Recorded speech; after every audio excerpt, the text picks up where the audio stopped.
Welcome to another episode of Progress, Potential, and Possibilities, discussions with fascinating people designing a better tomorrow for all of us. I'm your host, Ira Pastor. Welcome, everybody, again to another episode of our show. Again, bringing you another really great guest today involved in creating a better tomorrow. Today, we have the honor of being joined by Dr. Indu Rupassara, who is co-founder, president, and chief executive officer of FruitVaccine, which is a really interesting company developing and manufacturing novel, safe, and cost-effective fruit-based vaccines, ultimately with the goal of providing immunity against a range of globally problematic infectious diseases. Their lead product is a vaccine which will immunize against the human respiratory syncytial virus, a disease that all humans, especially infants and the elderly, are susceptible to. Affects the lower respiratory system, in which there is no available vaccine to date. Dr. Rupassara leads FruitVaccine, overseeing organizational, business, and R&D growth.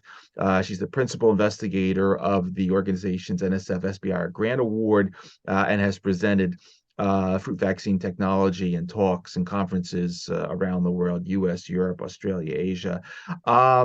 She has a really interesting multidisciplinary background, including biotech, immunology, and various omics technologies, ultimately using an array of biologic systems, including humans, animals, plants, and microorganisms, to study these unique technologies.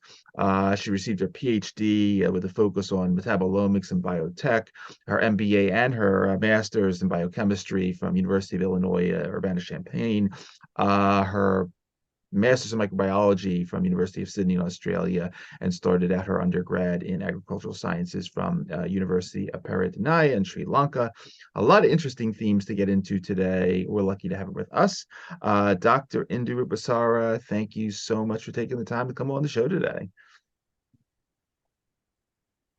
Thank you so much, Ira. It's great pleasure meeting you and talking to you, as I told you earlier also, and getting connected on LinkedIn as well.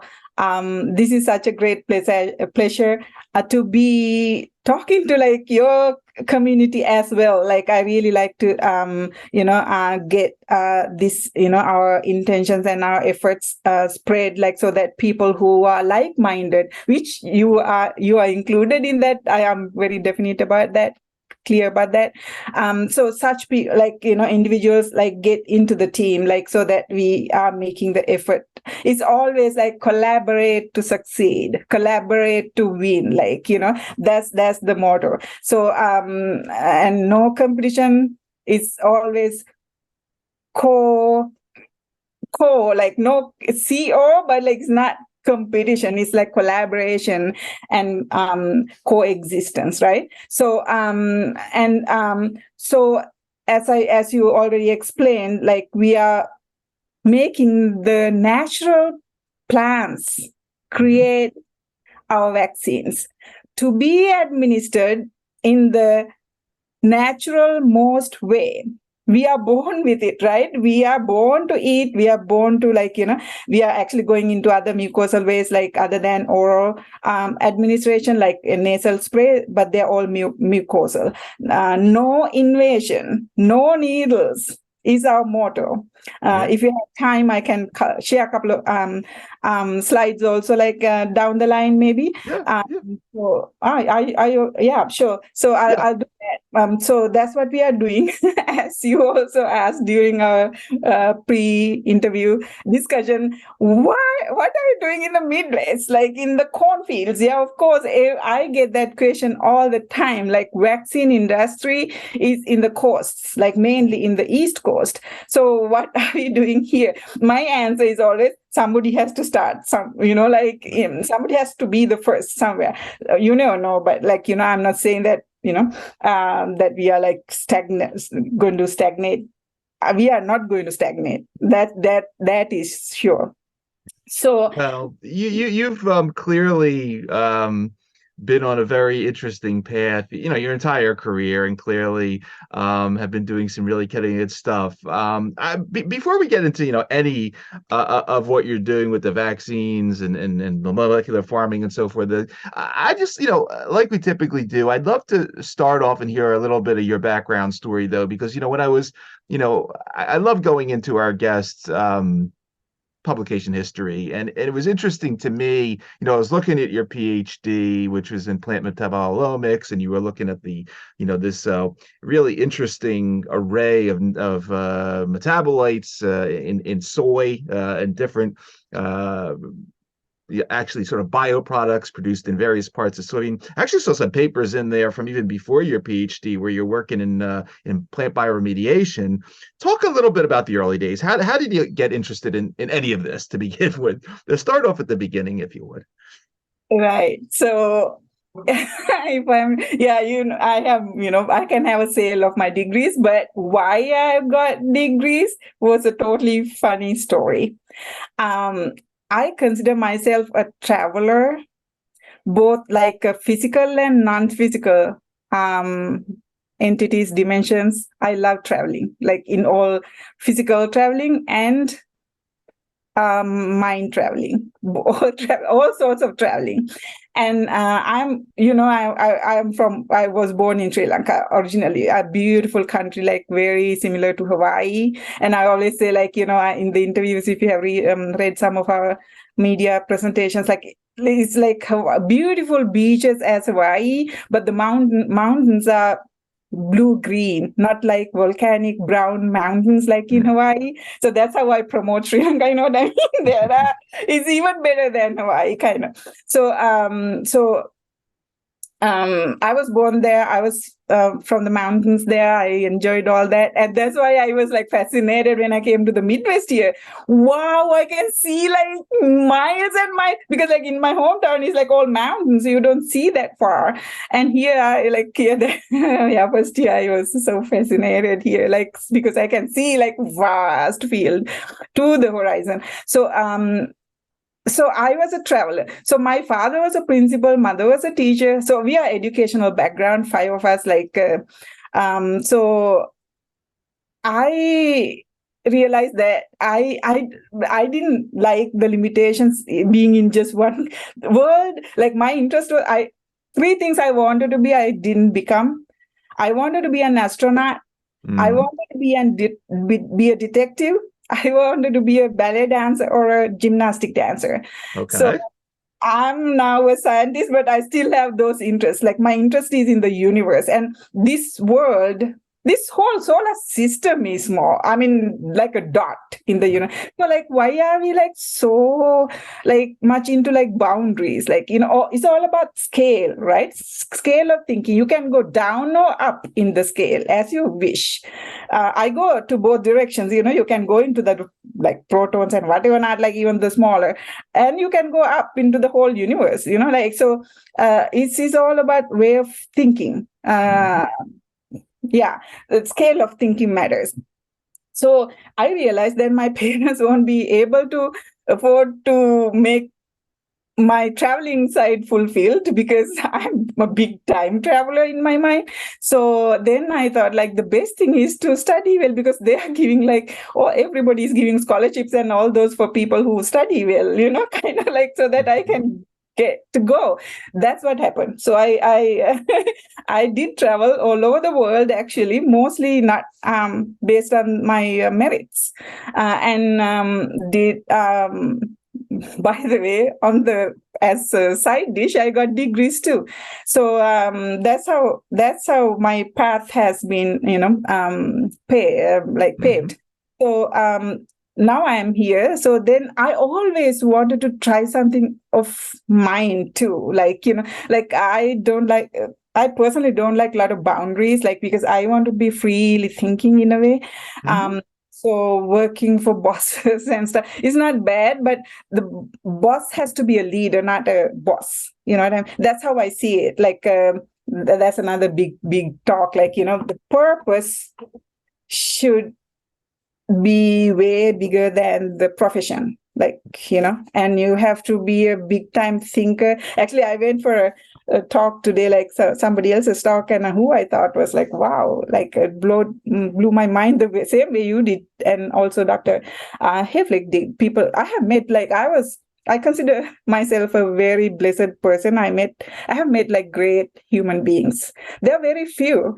The majority are just average. It's like a normal curve, right? So, and very few beautiful people. I have been very blessed to meet them. So that is that kind of leadership. When I see that, I feels very, very pleased.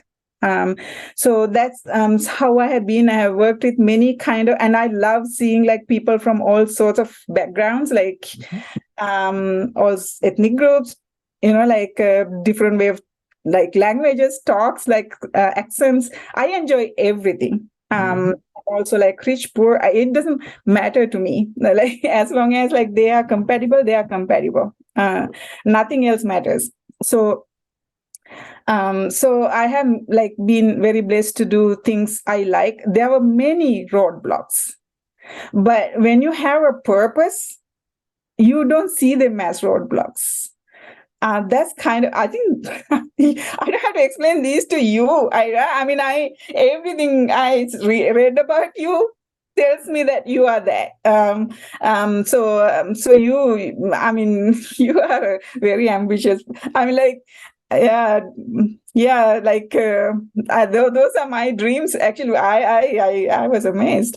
My dreams too, because why we age? Why amphibians? I mean, you were talking about salamander in one of your talks, and amphibians, how come they are so perfectly fine both in terrestrial world and aquatic world? Why can't we be diving without support? I mean, so those are amazing. I always think how come they are enjoying both worlds when we have to be stuck in the terrestrial world and stuff so things like that. So so those kind of interests are there too, and why we age is another big thing. All of us. I mean, you have done so much in that. And also this degeneration. Generation starts with degeneration, right? That's the reality. So we are going to go against that too and think about generation. So why degenerate? Why do we degenerate is the bigger question than regeneration in a way, kind of, right? So those kind of things, so I mean, I have to meet you, Ira, period. And also Dr. Heflick, we must meet. So those kind of things. And then I was thinking nature, the power of the nature. Are we making use of it? And even these salamanders, all they are nature. They are they are using the power of their natural powers, right?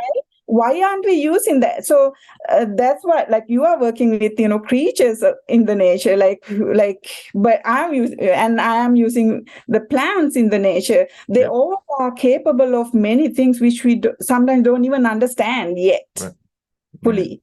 Their wholesomeness, they are they are providers in very big ways. So why don't we make use of that and be hand in hand with nature rather than trying to be overly synthetic?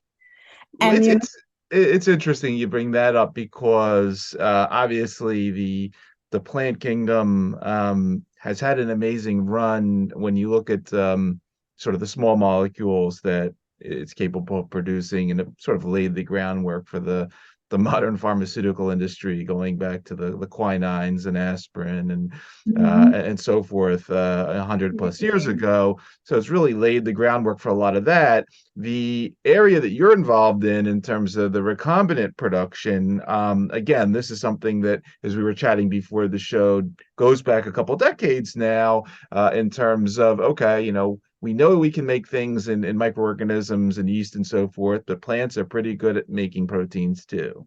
And so talk just a little bit about, I call it molecular farming, generally to sort of describe, okay, here's a plant and we can, via the magic of biotech and genetic engineering, we can make interesting things that it either currently makes more of or non-traditional stuff like some vaccines, and then the subset of that, edible vaccines, is what you're working on. Talk about sort of what got you, sort of, okay, you're playing around with metabolites and secondary metabolites and soy and so forth. What was the first thing that got you to say, hey, I want to start thinking about edible vaccines? Where was the part that transition came in sort of the mid 2010s?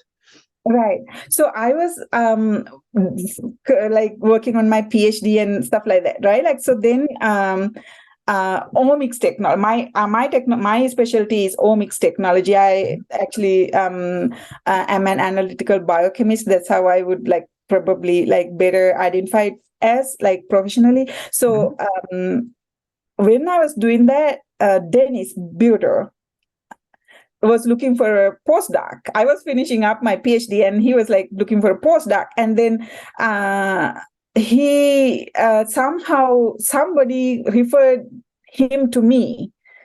I didn't see that directly that he was looking for. Somehow it was I think one of my committee members, PhD committee members, I think, forwarded that email to me. And then I was like, wow, that's interesting, plant-based vaccines. So so that brought me the interest. And then I communicated with Dennis and he chose me for the postdoc position. And then since then, we have been working together.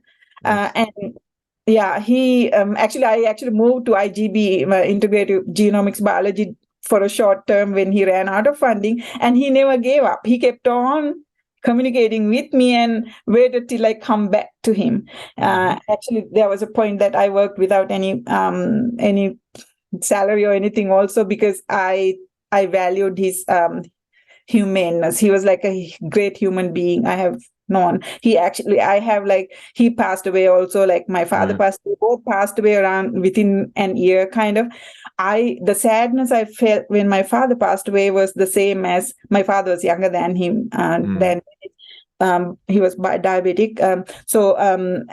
I had the same sadness when my father passed away and when Dennis passed away, and also Peter Garlic, who was my committee member. I think he's the one who forwarded this email, because I was with Peter Garlic. They inspired me, and my master's advisor also. I had to mention Peter New in Australia. I consider them with the same respect as I consider my own father.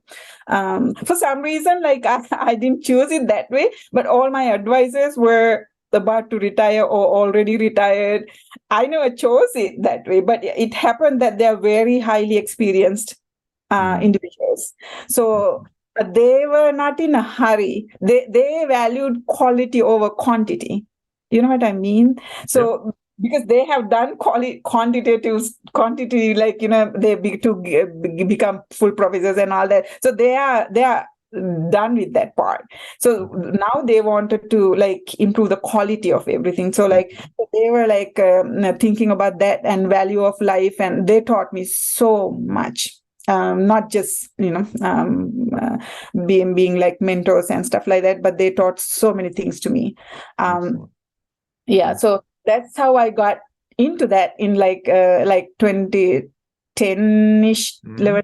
And since then, so I was doing the research, and I was it was definitely working, and I was when vaccines have been academic stuff, vaccines have never been academic. It's there's no, like it cannot go far being an academic thing. So I then I was thinking how this can get to the people, to the public. That was my goal, like to getting it to real use. Right. And then I got to know Dennis and Charles Anzen was, I think, is the father of edible vaccine, I would consider. Were friends. Charlie has been at U of I before, and then I was telling Dennis, and Dennis told that I know him. He has been, and so then we got connected with Charlie too, and he gave me so many advices as well, based on his experience doing this. You know what I mean? It's like hands-on experience, like that matter. And Hugh Mason right now in our Charlie is kind of retired now too. And Hugh Mason is Charlie's. It's like I'm carrying over, like with Dennis's, the work I have done with Dennis, and Hugh Mason and Charlie have worked together the similar way. So Hugh Mason is in our team now, and who is like, we are extremely highly respecting him too.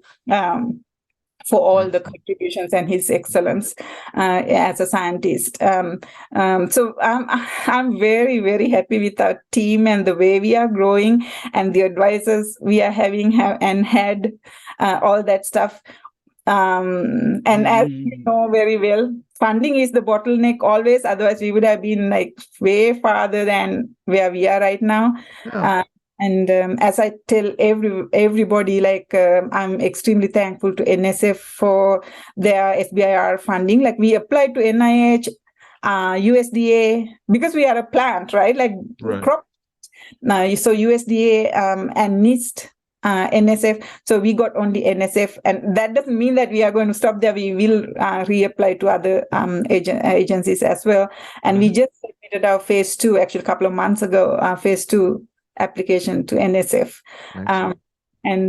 So grants, I love grants. Grants, a lot of work, but it's no equity funding. That's the best you can get, and federal funding. Like that's. I love NSF. The attitude of NSF is really my kind of attitude. They are risk takers.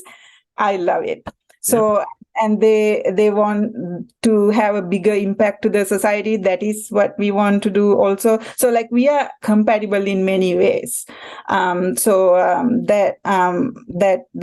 is a big thing. But I know, like down the line, if we are to exit plans, everybody says, what is your exit plan? If we had to do something meaningful, we had to move forward, with the right kind of partners. But it's hard to say. We are a startup right now. But our goal is to somehow bring our technology and this user-friendly, patient-friendly product to the real people as soon as possible. Well, let's talk about that, because you mentioned mentioned Charlie Aronson. I met him years ago when he was starting out on this journey back in the 90s. It's kind of interesting that around the time you start looking at this, there is a major event in the sense that there was the Ebola antibodies produced in tobacco via some of Charlie's work, Biodesign Institute, and all that. So that's sort of re-put molecular farming on the map. Before we get to the specifics of FruitVaccine's work, talk about RSV for a moment, because here is something, and it's interesting. Speaking about people, I had Stan Plotkin on the show, the godfather of vaccines, and this is one of the ones, RSV, that he was kind of lamenting that it's been a pretty long time and we don't have anything. 160,000 deaths per year worldwide, millions of cases, cost a lot in terms of taking care of these patients. What makes RSV, besides the fact that it's an unmet need, of course, what made it interesting for you from a plant perspective? Was there some interesting connection there per the trouble they're having with it, in the sense that Does it do better as an oral or mucosal delivery? Why RSV? Explain that part of it, and then we'll get to the fruit. Correct. So RSV is as problematic as COVID and flu are. They're all respiratory diseases, and RSV is considered a lower respiratory disease where it affects the lower respiratory system, like lungs. Yeah.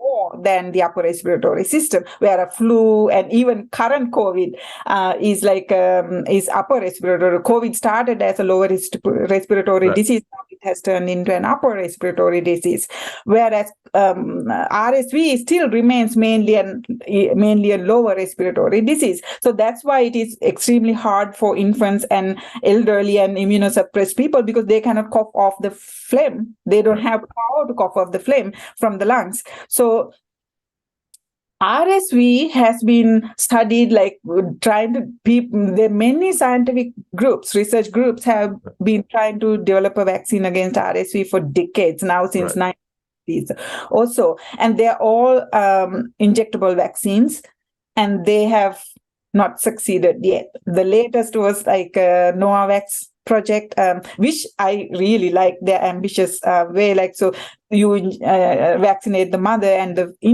fetus gets the immunity, that is very ambitious goal. And so somehow they didn't get the FDA approval. And now I know Pfizer, GSK, and Janssen, they are in third phase clinical trials. Pfizer has applied to FDA as well. So, and FDA, I recently found out that a rare neurological disorder with Pfizer vaccine, but they are saying that it's not long lasting and stuff like that. So I don't know what's happening with that, but so somehow so that's the reason why we thought respiratory diseases are mucosal diseases, and we believe that mucosal diseases are best attacked via mucosal routes. So why detour when we can directly attack that? Why do we have to detour that? So that was our concept, and we have succeeded in transferring we are using the same antigen, F14 RSV, as Novavax and all those when it is subunit vaccines, which are not the whole virus, proteins or immunogens. So that they are called subunit vaccines. So we are following that path. And every research group which was doing subunit vaccines, they have used either G protein or F protein. So they have justifications why each of them have using that. And so we have found out most of the teams right now, to my understanding, are using F protein for reasons, actually, because the fusion form seems to be the best option. That's what we are using also. So that we have successfully transferred to the plant, and in animal studies, we always use the rodent style. We are preclinical. We are in preclinical stage right now. We have seen clear immunogenic responses. So that's why we think ours is working well, but that doesn't, we have a long way to go. In a way, FDA process is always challenging. And one reviewer was that was NIH review, I think, plant-based vaccines have never been approved. Why are you even trying? Was one reviewer comment. I'm that's why we are trying, Right. Yeah, I love comments like that, but whatever. So things like that. But okay, so no, that makes complete sense in terms of, as you were just saying, shortcutting the delivery, sort of the very nature of the respiratory component of that. Now talk a little bit about specifically, I know that there'll be different bioproducts. So you're making the vaccine peptide protein moiety, as you were just explaining, in the plant. Different things can come off that, as you explained on the website, and we'll put the link in the bio in terms of gummies and oral drops and purees and so forth. Say just a couple words about, I forget if you're working with berries or specifically, and then just a little bit about, nothing confidential, of course, but a little bit about how all this works. I mean, how you transform and then grow the plants and all that bit. Can I share the screen? I can quickly explain Sure. that. Let me give you screen sharing. Sure. And go ahead. I think you have it now. Cool. Got it. Let me see whether I have my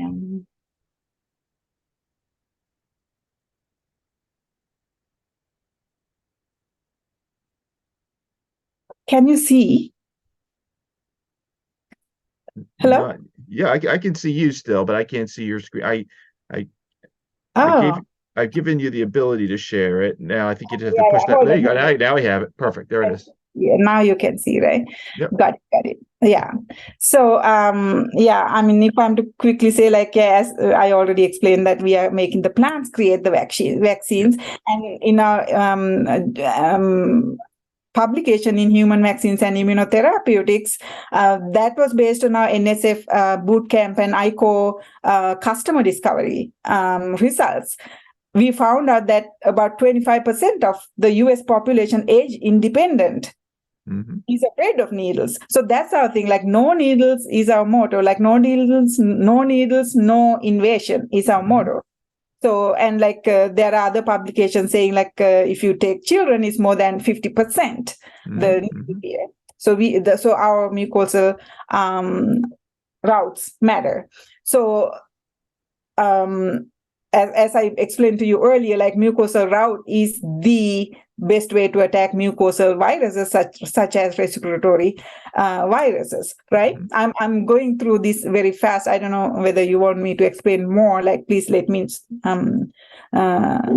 Whatever you want to present. I mean, it's fine. You take your time and just show the highlights. I mean, you don't have to go into detail as if I'm a venture capitalist or anything. You can just take us to the cool part about, hey, here's some tomatoes that are going to be able to vaccinate me one day.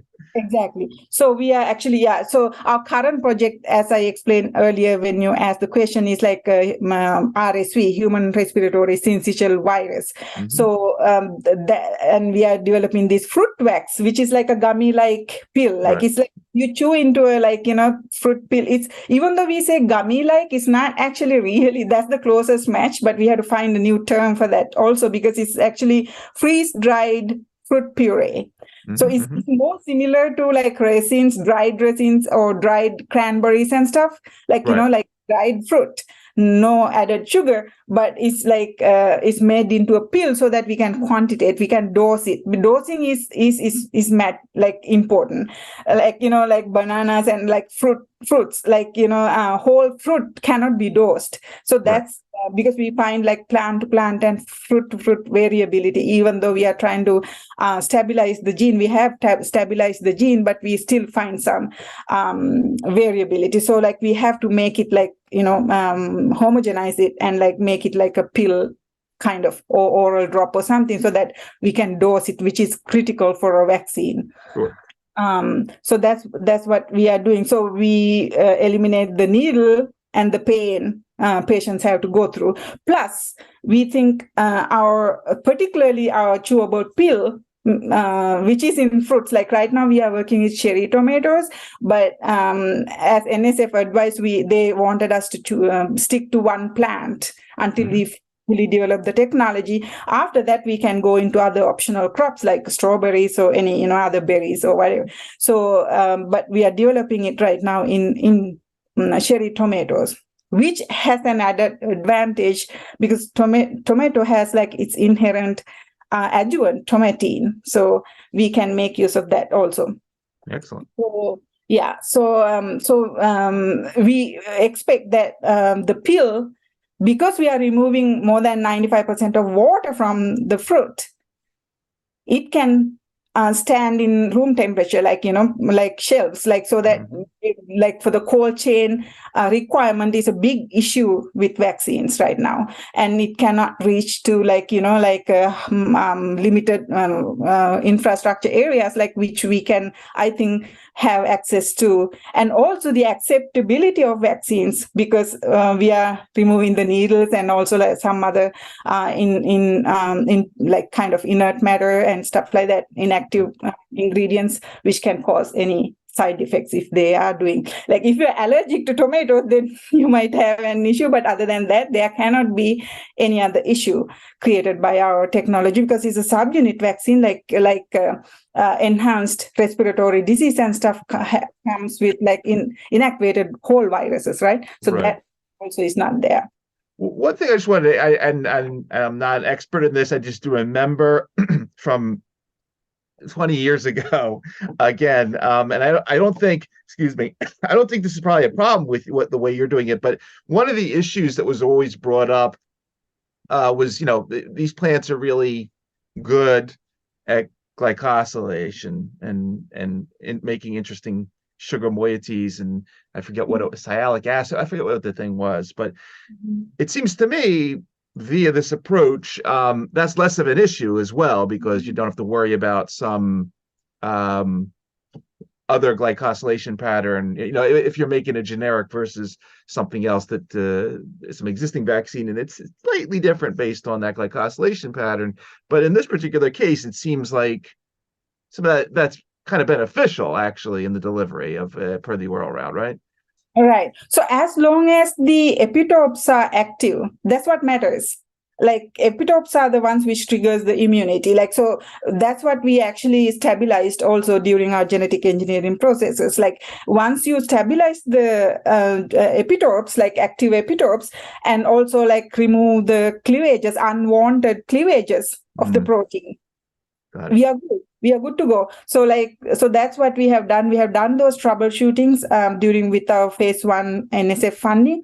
And we are actually ready to move forward with, expected funding coming up. So that's the thing. Like, so with tomatoes, like we didn't find any issues with those glycosylations and stuff like that. And those are not issues. Like so far, we are in preclinical stage, as I told you. So so we are business to business. So we sell our vaccines. Our plan is to sell our vaccines to the other healthcare providers who will sell to the end user.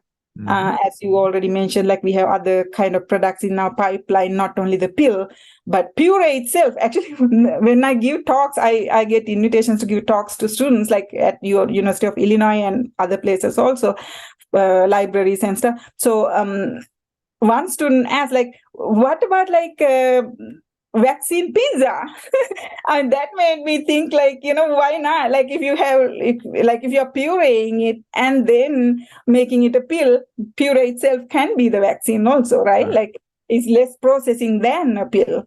So there are like a lot of possibilities, down the line. And then also, it mentions on the website the seeds, and that just reminds me of again that technology transfer here. You can bring that up. Technology transfer, whether we're talking about United States or Sri Lanka or elsewhere, right. It becomes an agricultural problem and not a traditional cold chain vaccine problem. Just say a couple words about that, because I know that's also, you mentioned that's another little piece of this, the sort of the transgenic seeds and correct. Right. So like once we transfer the gene, engineer the gene into the plant becomes a factory, natural factory of the vaccine producing factory. Like, so then the seeds also will have the vaccine gene, right? Like, so seed will become the reproducing agent. So we use the fruits to produce the vaccine and seeds to distribute production to other areas. So that's why we think like we can kind of like minimize a lot of transportation costs and like even the trustworthiness can be improved because we can use local. We can give employments to local people, like to for the vaccine development steps, so that they trust the product as well that way, right? So we use the fruits for the production of vaccine, and we sell to healthcare providers as shown here, which will be then delivered to the end user by the healthcare providers. So that's the plan. And because we are a genetic engineer, I already explained the issues with the RSV, right? Do you want me to go through that more on the? Again, I mean, I'm not your venture capitalist. I just like the stories of the innovation, but I would love to hear. Obviously it's early stage, it's preclinical, but what else do you think about besides RSV when it comes? Because I know so you make a lot of stuff in plants. Our ultimate goal, I'll jump into that slide, is to have a universal respiratory vaccine. Okay. The thing is, if any, I know there are a lot of efforts going on towards that line, but I think with my knowledge about molecular biology and genetic engineering and all those stuff, I think if any effort to succeed into universal vaccine, it's going to be our kind of genetic engineering approach. Yeah, I was going to bring that up because the topic of and it came up with Stan and a couple other people, the topic just alone of pan coronavirus vaccines, where you might have multiple lineages, and instead of having to create a new vaccine every 6 months, if you could, once again, like we do with the flu and nowadays, I know that's more of a guess, but you can continue. It seems like you can continually add and create these new varieties pretty quickly, and then add in RSV, add in influenza, and do some kind of unique stuff. But I see that clearly. Right. Now we have issues because we have no funding. We are a startup. But once you have funding issues resolved, this is going to be a very quick process. Sure. Is all that. How I see these scientific and omics and all those technologies is science. These kind of technologies is not only science, it's an art as well. If you forget the art part, you fail in science. Right. So you have to understand the connection, go hand in hand with science and art in developing these kind of things. So that's a special food for thought into these kind of technologies. No pun intended. But what? Speaking of food for thought, clearly, again, thinking back to again your Ph.D. work and sort of this wide sort of swath of secondary metabolites and so forth that you were studying in soy. I mean, as you were saying early on, yes, this is a little green factory, and the diversity of things that it can naturally make is pretty fascinating as well. If tomorrow, okay, the RSV works and it made billions of dollars there, fine. What else in terms of, do you start thinking or dreaming about in terms about all the other neat things that these genomes, which are very big, that these plants have, can do? Are you interested in functional or enhanced food products, interesting traits? What else gets you excited still because I know you, again, looking at your publication record, you're interested in all things plants, not just recombinant protein. So what else do you think about?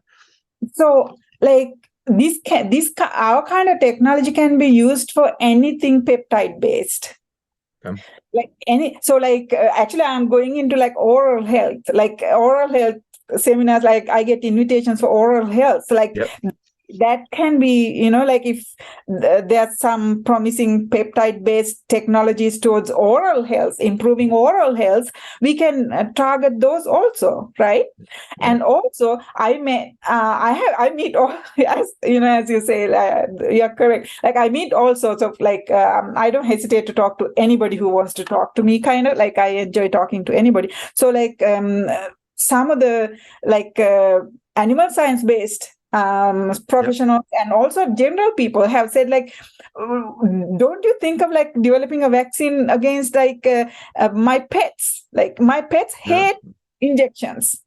And also animal husbandry, pigs, a couple of professors have told me we have extreme hard time injecting pigs.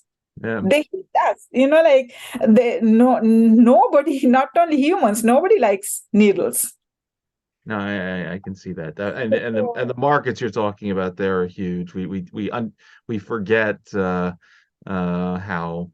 not just agricultural, but companion animal as well, how big a space that is. So yeah. Please. And right, so and this doesn't have to be vaccine only. So it's anything which can be transferred into genetically engineered into plants. So you can any nutrition. Nutrients, and also even certain other say you were talking about neurodegeneration. I actually did apply for a grant when I was doing my PhD. That's how I think, I was thinking that all these I'm deviating, sorry, you can take me back. So all these neurodegenerative disease, chronic diseases, neurodegenerative diseases, cancers, type 2 diabetes, all those things develop in our body for decades. And by the time all those show symptoms, which are all physical symptoms, it's too late. Most of the time, even as of today, when the technology we think is developed, which I don't think so, cancers and Parkinson's disease, Alzheimer's disease, we identify based on the physical symptoms as of today, right? At that time, it's too late. You cannot go back. There's no way. I mean, that's why I really love your efforts, because you are trying to go back. My point is we'd better stop it before it is progressing. Rather than going back, detect it, because I'm a biochemist. My thing is it's developing for decades, biochemically, and when it is inside the body developing, you can stop. If you stop it at that stage, you don't have to worry about physical symptoms. The issue with these kind of diseases is physical symptoms. Otherwise, we might be having, you and I might be having early stage, biochemical stages of Parkinson's or Alzheimer's or whatever, you never know. But if we don't let it develop, then we are fine, right? So that's that's another interest I'm having, that is where omics technology matters. If you right. Yeah, and I think again, you're talking about sort of regeneration, degeneration, and plants again are pretty good at that as well. And aside from making all these interesting secondary metabolites, they're also good at diluting stuff, right? I mean, when they get cancer, but the plants get cancers too, and they like to delete and get rid of that tissue and start. So yeah, there's a lot of interesting things. I'm a big fan of learning from nature, and I think what you're doing is again, you're utilizing this evolutionarily perfected system that's been around for 1 billion years or so to do cool things for us. So I think that's great. What else? Anything else coming up? I mean, I know you work on the grant. They're still raising money. Any conferences and anything else happening in the next coming months of 2023 that you want to mention while we have you, in terms of talks you're going to be giving, and anything upcoming, plant conferences, disease related stuff, vaccine anything where you're going to be speaking, we could run into you? Yeah, I'm getting invitations, a lot of invitations, but I'm right now, because of the funding issues, I did not RSVP to any of them yet. Last year, I did participate in the vaccines R&D conference, where I was based on invitations, all of them, and also Future Labs conference, Yep. and also. I went for the Polymers 2022 meeting in LA. Vaccines R&D was Boston, and Polymers 2022, that was the inaugural conference on polymers. We are biopolymers, right? Sure. So we went for that, gave a talk, and also the Future Labs. I love that term, Future Labs. And I was like, I need a Future Lab. That's what.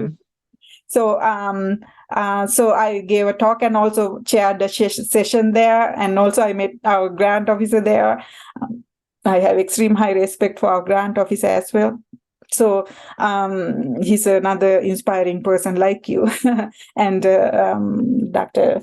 Leonard, I have to meet you.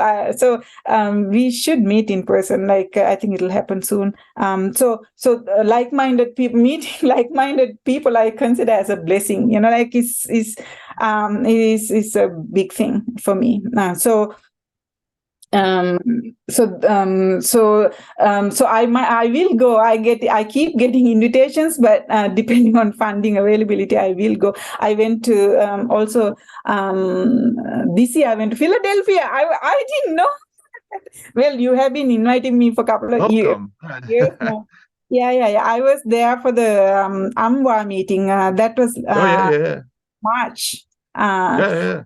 Yeah, so I was there for the American Medical Women's Association meeting. Right. We had a poster That was there. months ago. Yeah, I Couple of remember months that. ago. Exactly. And more things are coming. It's just that I'm holding on to those yet. I will go, depending on right now we have to wait for funding to do more things. But I love doing things letting people know the possibilities. A lot of people, I like to open the eyes of people to these possibilities. We are, I think, underestimating the nature. We should not be. Yeah. I completely agree with you. And I mean, I think like in any space, there's time the technology comes along and it's not the right time, and there's cycles. But I think clearly with what happened, with the Ebola antibodies and now the way things are progressing, I think this technology is, especially as you're pointing out with the pan vaccines and so forth, I think it's coming at the right time. So I think I'm excited for you. Obviously, raising money and so forth is always hard work, but you'll get there. Just really, I enjoyed this story very much. Wishing you the best with it. Any final message before we wrap up? Anything I missed that you want to touch on, please? I asked all the questions I knew to ask. Keep doing great things, Ira. I mean, I'm not yet done studying you. It's so pleasing to see people who think beyond the average. Yeah. Just try.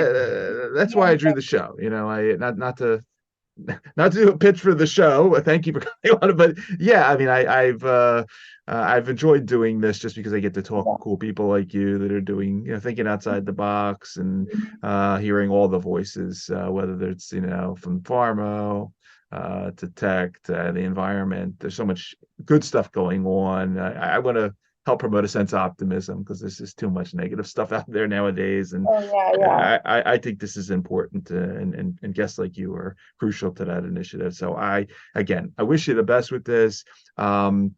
Again, for everybody that is going to be listening to this episode of our show across the various podcast networks or watching on the YouTube channel, again, you've been listening to Dr. Indu Rupassara, co-founder, president, and CEO of FruitVaccine, developing and manufacturing novel, safe, cost-effective fruit-based vaccines against a range of globally problematic infectious diseases.